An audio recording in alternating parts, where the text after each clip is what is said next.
Nagpunta akong mag-isa sa Bataan. Inisa-isa ang mga marka ng marcha, ng kamatayan, umakyat sa Samat. Tinungo ang dambana ng Kagitingan at doon, nakita ko isang grupo ng mga Hapon ang namamasyal at ako lang ang nag-iisang Pilipino.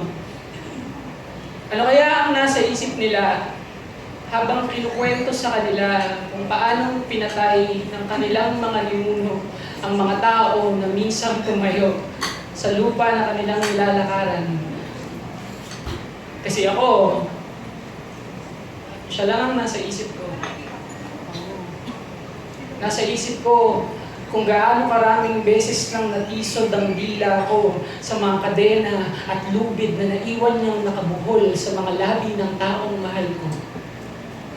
Iniisip ko kung gaano karaming beses nang naslubsob ang mga kamay ko sa mga bubog na naiwan niyang nakakalat sa puso nito.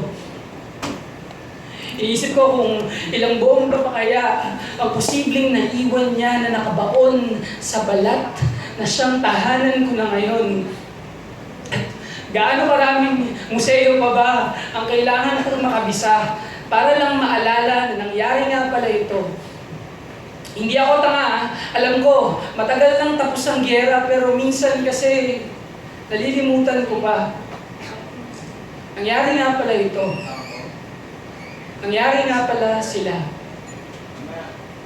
Sa koridor, isang grupo ng magkakaibigan ang nakasabay kong maglibot sa paligid ng mga natitira nitong pader at sa mga bato na nakahandusay sa sahig. Nakakala mo ba doon talaga sila nabibilang kahit alam naman nating lahat na minsan silang itinakda upang magsilbing panangga. Napakahilig nating bumisita at magpabalik-balik sa mga pruweba ng minsan nating pagkawasak.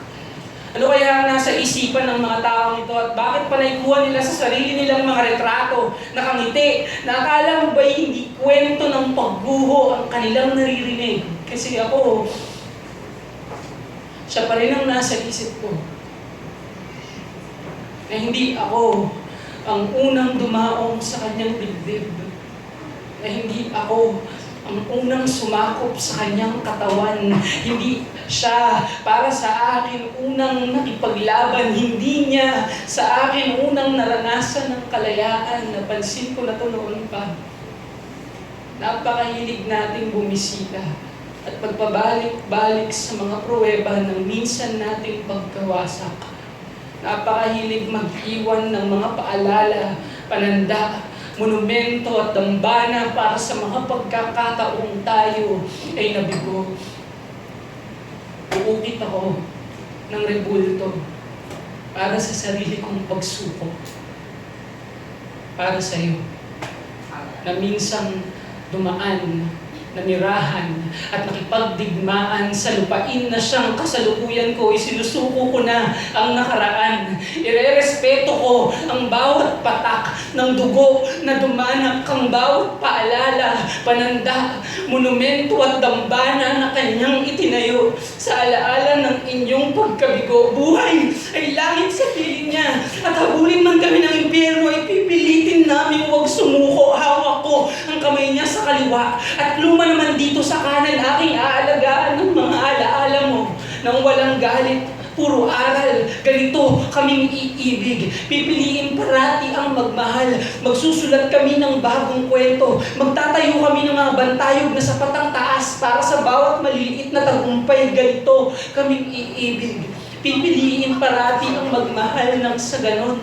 Kung balang araw ay may sino mang pumasyal sa aming kasaysayan at bumisita sa aming dambana o guho, anuman ang nasa isip nila, nakatitiyak ako kung meron mang pumasyal sa aming dambana o guho, nakatitiyak akong pinili naming magmahal at hindi kami nabigo.